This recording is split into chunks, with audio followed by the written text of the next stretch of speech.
Here we are, Frankford Avenue, and this is the Philadelphia Insectarium and Butterfly Pavilion.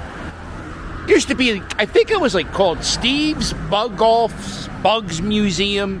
It was like an insect zoo. I speak of it in past tense because it is no longer open for business. Saturday, Memorial Day weekend, Saturday, it was the last day it was open.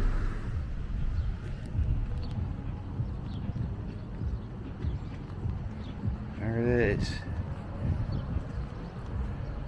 We are permanently closed. Thank you.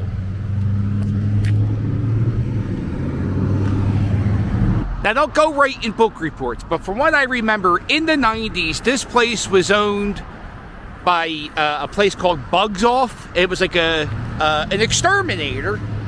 And if you went inside this exterminator place where they sold poisons and all types of stuff, they would have a room full of exotic cockroaches, and they had a kitchen that was untreated full of cockroaches. It was like a bug thing. And over time, there's a documentary that was recently released, and I don't know where you find it, and the title of that documentary is this. I'm actually part of that documentary. I was in it for about 3 seconds. A few years ago, there was a story about the Insectarium getting robbed, and I believe they got a little bit of money because, people were donating to them to help, save the museum. But it turns out the museum wasn't really robbed. A lot of the employees quit, and the people who worked there were putting their bugs inside the museum. I actually got to go in there a few years ago. Here's a little clip of what it was like inside. A giant cave cockroach.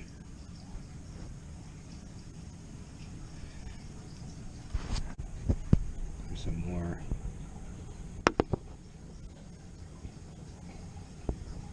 Look at this guy here. Big stick guy. There's a bearded dragon. The Saturday, the people who were working at the Insectarium, they knew it was the last day. So they threw a big party after the day was over. And then I saw in this article that the people who were at the party broke toilets inside the place. They broke all the terrariums. Really not. Bye, I'm scared. Ladies and gentlemen, brought to you here by Action. Here we go.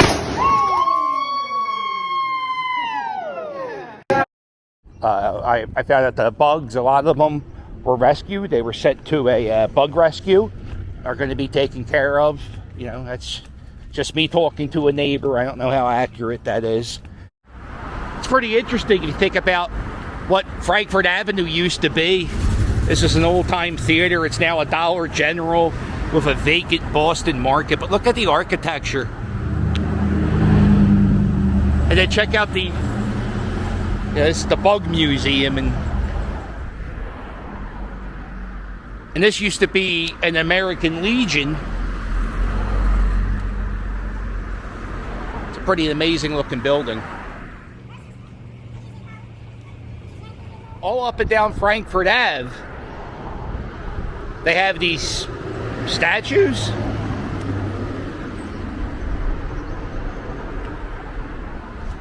These are from 1981. I feel like this is something you would see on Frankford Ave in 1981. These two guys dressed like that walking down this street. In front of the Mayfair Diner. Look at this.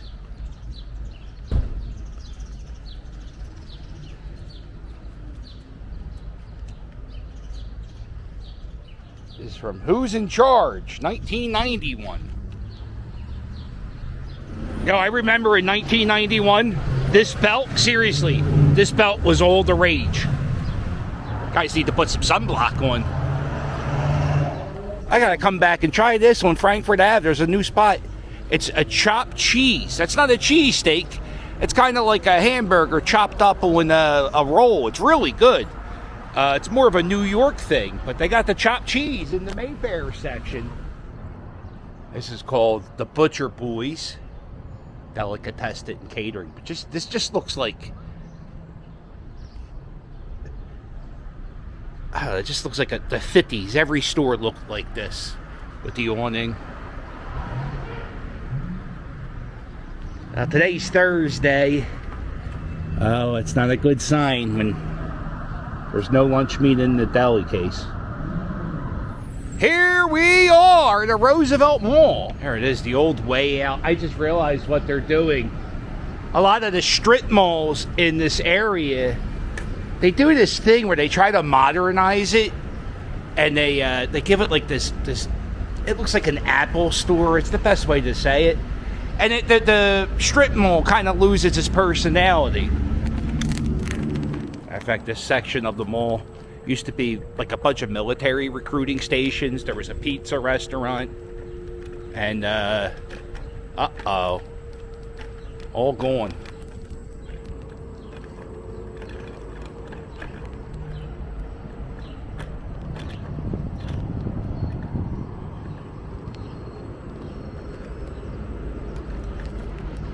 I think this is the oldest business in this strip mall, the Key Hut. You got right here. The biggest news about the Roosevelt Mall is, I would say about 40% of the parking in the strip mall is completely gone. This is all you have. This whole section of the strip mall, there's no stores at all.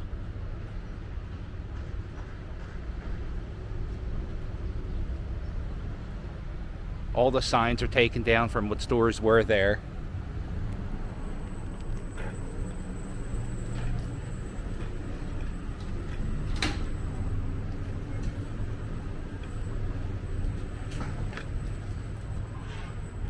I just noticed the Roosevelt Mall sign's not here anymore.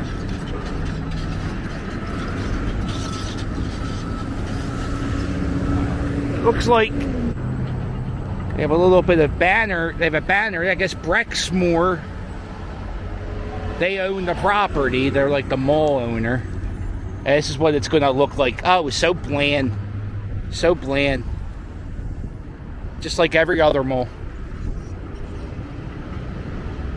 If you ever drive around Philadelphia and you see architecture from the 40s and the 50s, and you see that dome, good odds are that used to be a Penn Fruit somewhere in that property. So they've been doing this construction for a few months at the Roosevelt Mall, and apparently this is just going to be an expansion of the mall. There's going to be more stores, and all this was just a parking lot. They used to have a fantastic flea market here on the weekends. I wonder if they still do that. And no announcement on what the stores are going to be, but in a day and age where retail is dying, the Roosevelt Mall is expanding. But there's talks that they might be building a train station around here.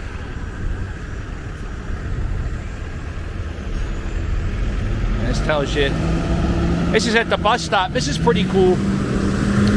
It tells you how many minutes the bus is away from this bus stop.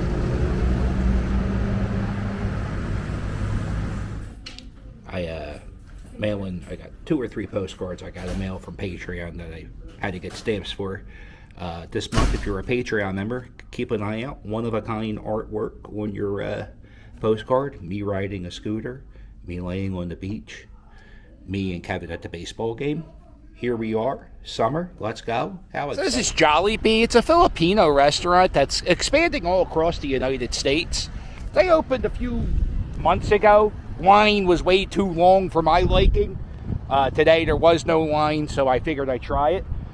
First thing I got was an orange mango drink. Oh, pineapple. There's pineapple, not mango. Orange pine. Wow.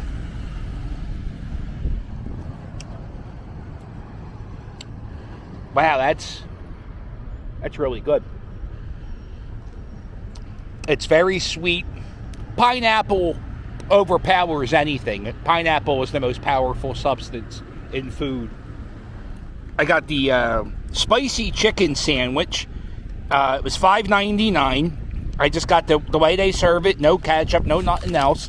That's how the guy at the restaurant said it was good. It looks good. Let's see how it eats. The spice, it's a messy sandwich. I don't recommend getting the tomatoes. Tomatoes really just make a sandwich hard to deal with. My favorite fast food restaurant, it's probably Wendy's. Like, that's my go-to. It's probably Wendy's, Burger King, McDonald's. It's actually probably Taco Bell, Wendy's, McDonald's. Taco Bell, Wendy's, Burger King, McDonald's. KFC is a distant last. This is pretty good with the chicken. I like, when I eat a sandwich, I like to have something have carbonation. On the scale of 1 to 10, I give that sandwich a 7.5. This is pretty good too. This is like a tropical paradise in a cup.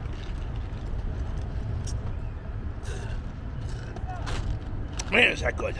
Here we are, Dollar Tree. Check this out. In the frozen section, you can get genuine Philadelphia water ice. The same water ice they sell at the ballpark. They have some different flavors, red, white, and blue, unicorn.